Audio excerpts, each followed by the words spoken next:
Γεια σας, Πολίτη Φούρνος. Σήμερα θέλω να σας παρουσιάσω μια μοναδική επενδυτική ευκαιρία στην καρδιά της Αθήνας.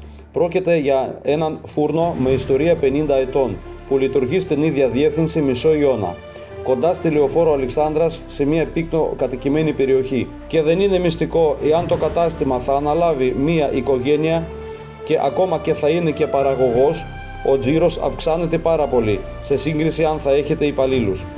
Το κατάστημα είναι τεράστιο και παραδίδεται με όλο τον επαγγελματικό εξοπλισμό σε άριστη κατάσταση, όπως επαγγελματικός μεγάλος φούρνος, στόφα, ζυμωτήριο, πάγκι ψυγεία, κόφτη, βιτρίνες, όλα αυτά τα ράβια που βλέπετε στημένα για ψωμιά είναι όλα σε άριστη και λειτουργική κατάσταση.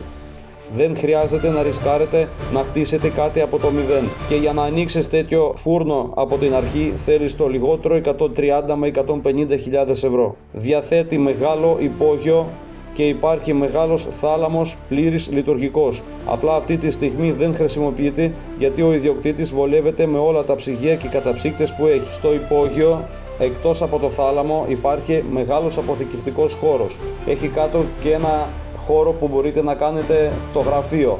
Υπάρχει και το WC. Και το πιο σημαντικό, ότι υπάρχουν κάτω μηχανές από τα ψυγεία, που σημαίνει ότι ο θόρυβος μένει κάτω και απάνω στο ισόγειο δεν ενοχλεί καθόλου τους πελάτες. Επαγγελματικό ασανσέρ για να αναβοκατεβάζετε χωρίς κόπο τα εμπορεύματα, παράδειγμα τσουβάλια με αλεύρι, ζάχαρη, αλάτι κτλ.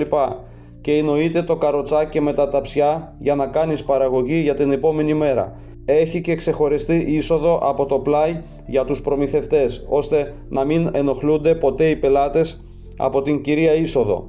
Επιπλέον, ο φούρνος συνεργάζεται ήδη με όλες τις δημοφιλές πλατφόρμες delivery, η Food, Box και Volt.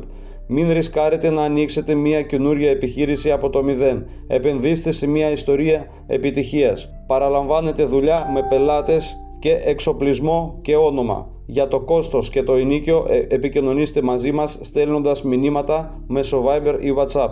Σας ευχαριστώ για την εμπιστοσύνη.